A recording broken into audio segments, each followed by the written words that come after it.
Start.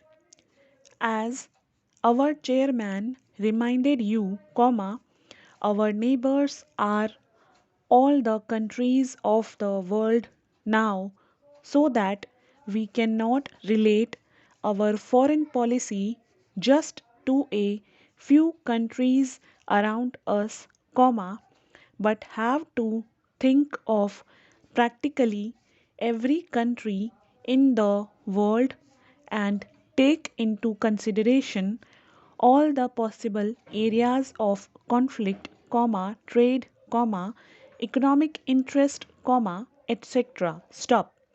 It has been recognized now that if there is a conflict on a big scale anywhere in the world, it is apt to spread all over the world, that is, war has become indivisible and therefore, peace is indivisible. Stop. Therefore, our foreign policy cannot limit itself to the nearby countries. Stop. Nevertheless, the nearby countries always have a special interest in one another, and India must inevitably, think in terms of her relations with the countries bordering her by land and sea. Stop para. What are these countries? Question mark. If you start from the last, Pakistan, I would also include Afghanistan, although it does not touch India's borders, Tibet and China, Nepal, Burma, Indonesia and Ceylon. Stop. In regard to Pakistan, the position has been a very peculiar one owing to the way Pakistan was formed and India was divided. Stop. And there have been not only all the upsets that you all know, but something much deeper, and that is, a complete emotional upset of all the people in India and Pakistan because of this. Stop. It is a very difficult thing to deal with, a psychological thing, which cannot be dealt with superficially. Stop.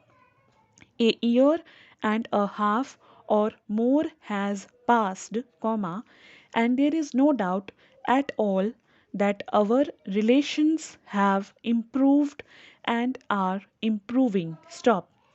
There is also no doubt at all in my mind that it is inevitable for India and Pakistan to have close relations sometime or other in the future. Stop para. I cannot state when this will take place, but situated as we are, with all our past, we cannot really be just indifferent neighbors. Stop. We can be either hostile to each other or very friendly to each other. Stop. Ultimately, we can only be really very friendly, whatever period of hostility may intervene in between, because our interests are so closely interlinked. Stop. As far as the other countries are concerned, our relations with others are quite friendly. Stop. Take, for instance, Afghanistan, and our relations with Afghanistan are exceedingly friendly, and our relations with Tibet, Nepal, and all the neighboring countries are also very friendly. Stop.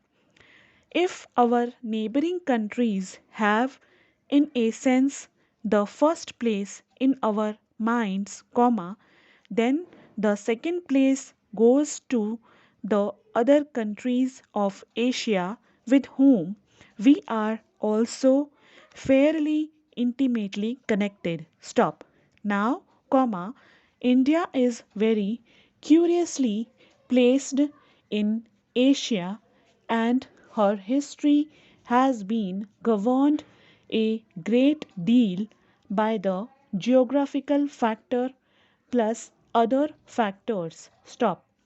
Whichever problem in Asia you may take up, comma, somehow or other, India comes into the picture. Stop. Whether you think in terms of China or the Middle East or the Southeast Asia, India immediately comes into the picture. Stop.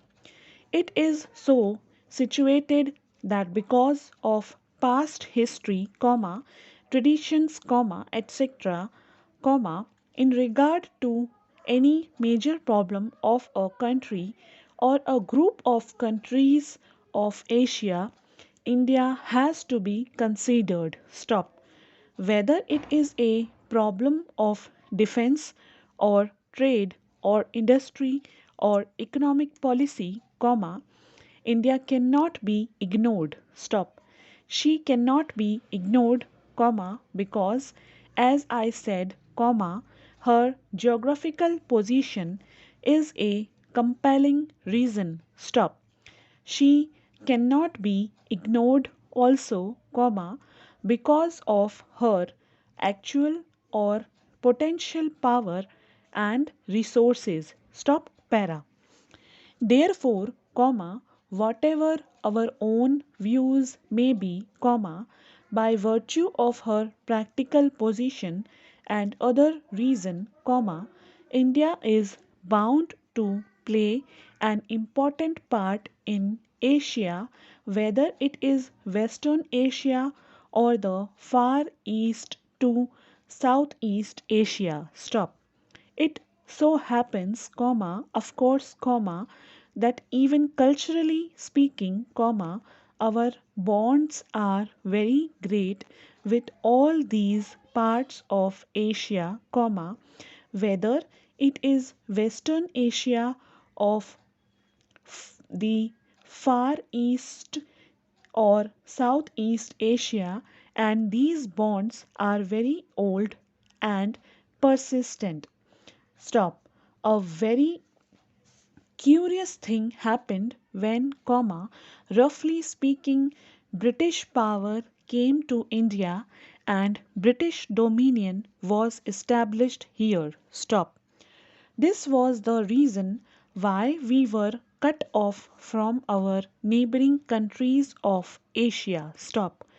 Our contact were then with English across the seas, comma, and while to some extent we struggled against that domination and resented those contacts, comma, nevertheless, comma, they were there and we saw the world more and more through that window, comma, the British window. Stop. Very few people went to the other Asian countries from India, and very few came here from there. Stop. And even those few people from Asia we met in Europe and not in Asia. Stop. Now, in recent years, that process has been reversed or is being reversed for a variety of reasons. Stop. Initially, comma, I suppose, comma, the one major factor was air travel. Stop. Air travel brought us immediately into close contact with our neighbors, comma, because if we went to Europe, comma, we passed through Baghdad and Tehran, and other places. Stop. Air travel is not the only factor, comma. There are also political reasons that are now bringing about these changes for future development. Stop.